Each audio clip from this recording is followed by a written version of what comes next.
Tell me, what is your role at Priestley College? So my role here is college counsellor.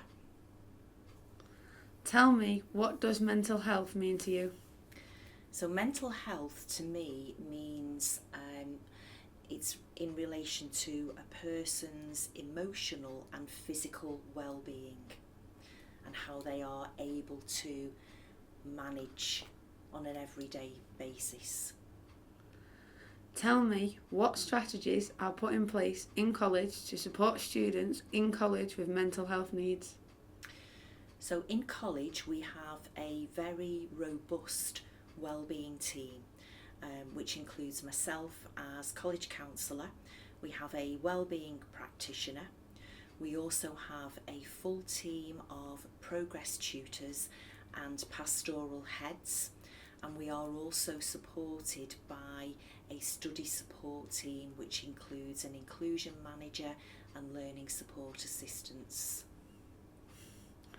Tell me about the support you offer to young people suffering from mental health problems.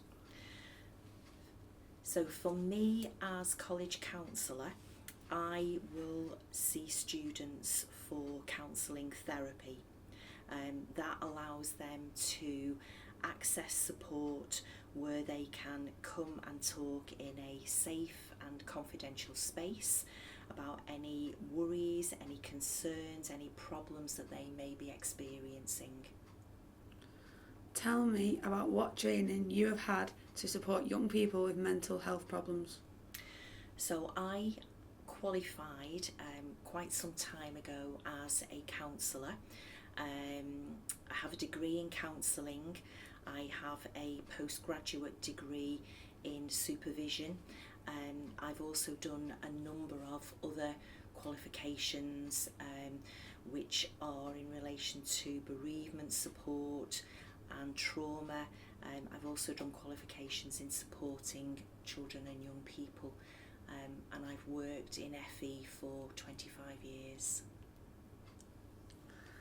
Tell me, how can you help a student that is struggling with their mental health? So I would initially see that person for what we would call an initial assessment, and that encompasses a risk assessment.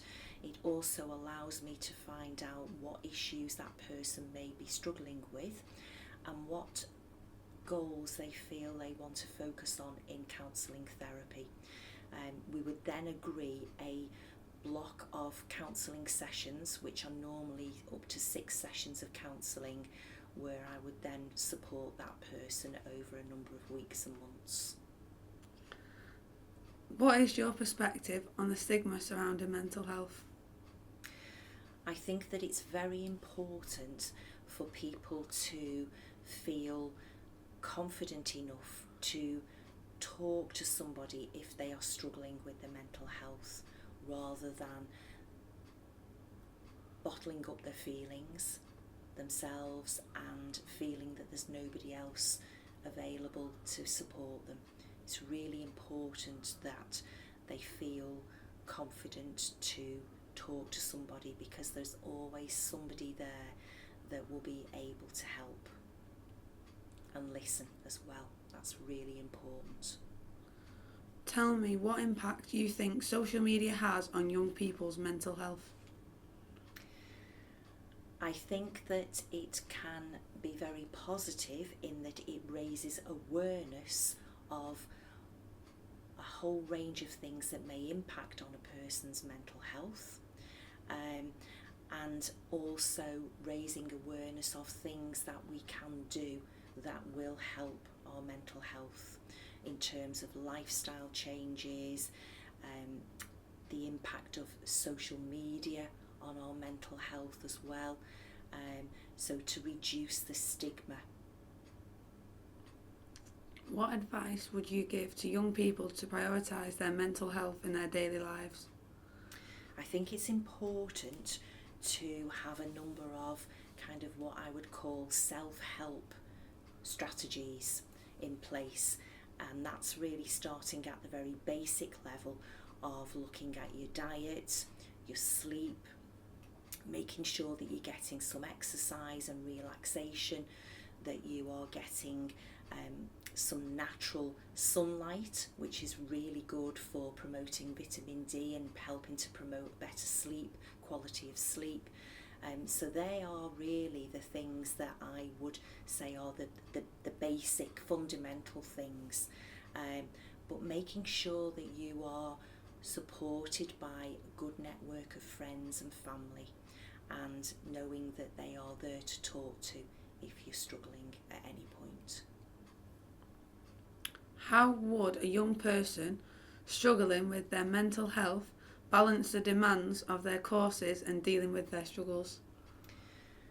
So that's really where, if using the example, if you were a student at Priestley, you would be supported by a whole team of specialist staff. So that would be your personal tutor. You would also have access to your pastoral head, and then you would be able to access the wellbeing team. So working with your pastoral head, your curriculum tutors as well, that are there on a day-to-day basis to offer support, guidance, advice, and then having the wellbeing team, we feel that we can support you with a holistic approach to your well-being and your mental health. If you were a student again, what piece of advice would you tell your younger self? If I were a student again, I would say to myself that try to do the best that you possibly can, and that is good enough. Not to be too hard on yourself, and making sure that you prioritise your well-being alongside any studies that you are doing. Tell me about how you can tell if someone is having difficulties with their mental health. That can be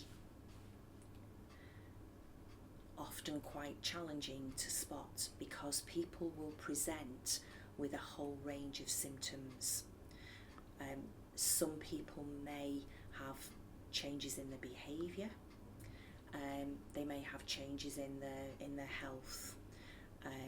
Some people may feel they're able to talk about their struggles, whereas other people may become very reserved. They may be very quiet, and it's been noted by their tutors that something's not quite right, but they're just not sure what it is.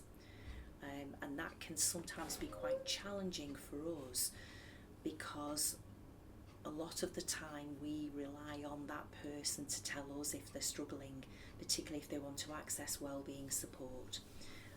So that really is about having a close relationship with your tutors, in being able to feel you can approach them if you're struggling at any point, to make them aware that there's a problem, and also so that we can get the most appropriate support for that person. Tell me, what impact do you think COVID had on young people's mental health? I think that's a really good question, and it's difficult to answer in the time I think that we've got, but it did have quite a profound effect on people's mental health, in terms of people not being able to come to college and having that routine and seeing their friends, having those social support systems in place, seeing their tutors, and also, more importantly, having access to all the services that we provide here, including wellbeing support. We did see quite an impact on when students were coming back to college, in terms of returning to study, how difficult quite a lot of our students found that, because they were so used to being at home and studying online, and a lot of people were feeling very overwhelmed with coming back into a college environment again and being amongst people. Also, there was a lot of anxieties around COVID itself, and a lot of people were worried about coming into a big organisation and the impact it might have on their health as well.